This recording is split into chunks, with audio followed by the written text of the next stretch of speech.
My name's Rob. I work with Matt Bateman, and together we make work under the name Flat E. Matt and I met at art college about 20 years ago. We make stuff like visuals and light installations. Lots of the work is for musicians' live shows, but we also do music videos, public installations, and what people who seem to earn more money than me call experiences. We started out doing visuals for people on What Records, artists like Jamie Liddell, LFO, Clark, and Aphex Twin. We did some audio-visual shows called Warp Works at the Royal Festival Hall, and then started working for other acts and also doing work outside the music industry. Anyway, here's a few clips of our work.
So basically the work mainly comes from sitting in a room together and messing around with things. Nothing complicated or futuristic, just exploiting those interesting visual phenomena that happen sometimes and then refining them later. After the initial messing around, we just refine the process until something reveals itself. In this example, it's basically just using the surface of a TV to reflect light onto the inside of a glass.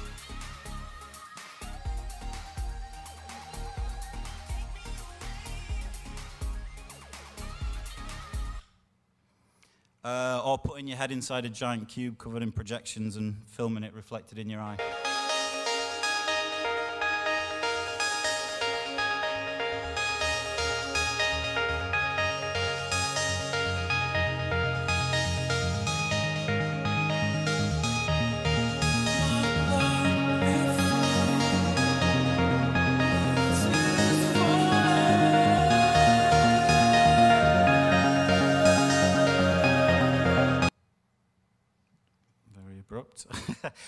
Most of our work starts with computers to generate really crude animations. We then use the process of filming them projected onto or reflected in real-world objects to create something new.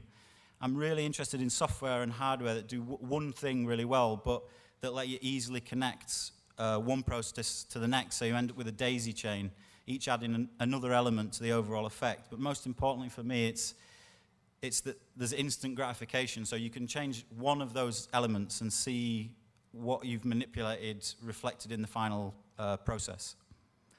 So for instance, you can have a little program that all it does is make little animated lines, nothing special, really crude. You can then use another program to play that out onto a TV, and then you film the TV through a substance that distorts the image like a bubble in this example to create something interesting. Although the chain can get complicated, each process along the way is simple and understandable, which is my preference, so that you can, your manipulations is what I'm seeing rather than any delayed gratification in something like huge render times or something like that. Anyway, that's a little bit about our process. I'm here to talk about some of the work we did for Dan Avery's album, Song for Alpha. He was really into the idea of creating visual work to accompany the album. These would be used for music videos, visuals for live shows, printed work, or to use for some one-off shows with custom lighting setups.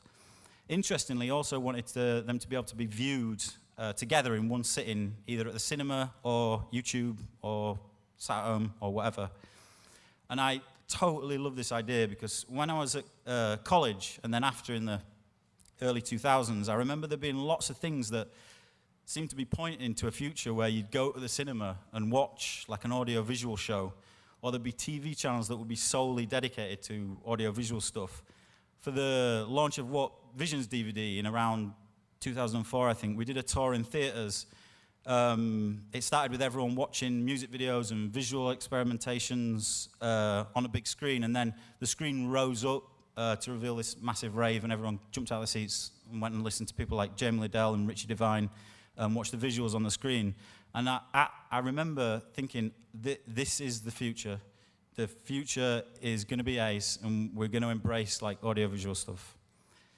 Anyway, fast forward to 2018, and it is very clear that no one should ever listen to any predictions I make, because in reality, MTV just shows stuff called Teen Mom 2, Facebook's eating the internet, and the cinema mainly shows films about spaceships and flying men.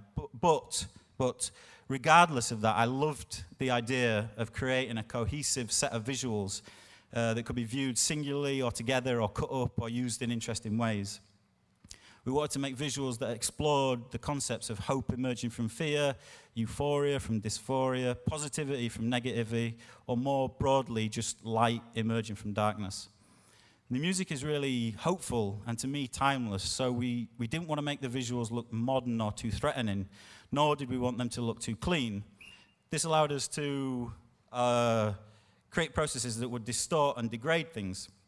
For some of the videos, we had a daisy chain of a camera recording an object, playing back on a screen, another camera recording that object, and so on, until you'd basically duplicated the image 6 or 7 times, thus creating a really natural degradation, creating a totally different final image from what we started with.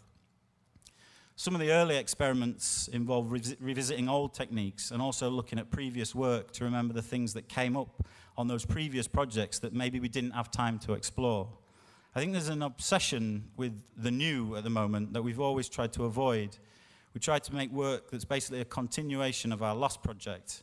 I really love the idea of trying to master something that you know you can't, because every turn reveals something new to explore.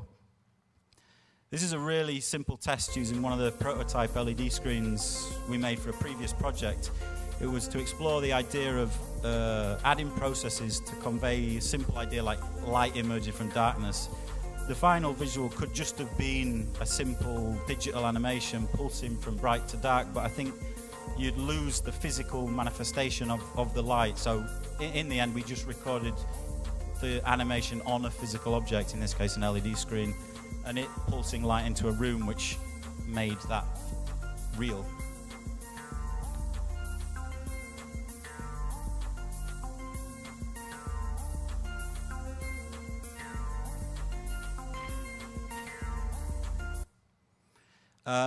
This was another test to create basically an autonomous machine that could create light and darkness using a VHS player. So we ripped the back off a VHS player, and then we got a cheap moving headlight, the kind you see in clubs whizzing beams of light around, and we gaffer taped a metal ruler to the end. We then connected it to a computer, programmed it so it would drop up and down and make contact with the metal magnetic contact of the VHS player, thus distorting the image. And what was really interesting about this technique was that you could program really complex and fast-paced edits, but with a little physical robot.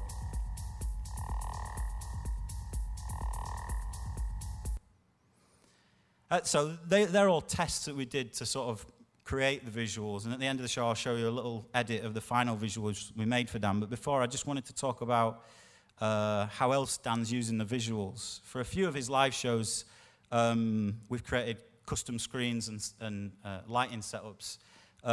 So the basic idea is we don't have to go back to the drawing board. We're reusing this stuff that we lovingly created, that we really like and Dan really likes, but just giving it new life by letting it be shown in a different formation. So you may go to a Dan Avery show where it's projected on a cube above him, just on a screen, or he's within a load of layers of screen. But fundamentally, you're seeing the same visuals, the same idea and aesthetic. So you just know you're at a Dan Avery show. Anyway, thanks very much for listening to me go on about that. I'm just going to show you a little clip of the final work.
Thanks very much.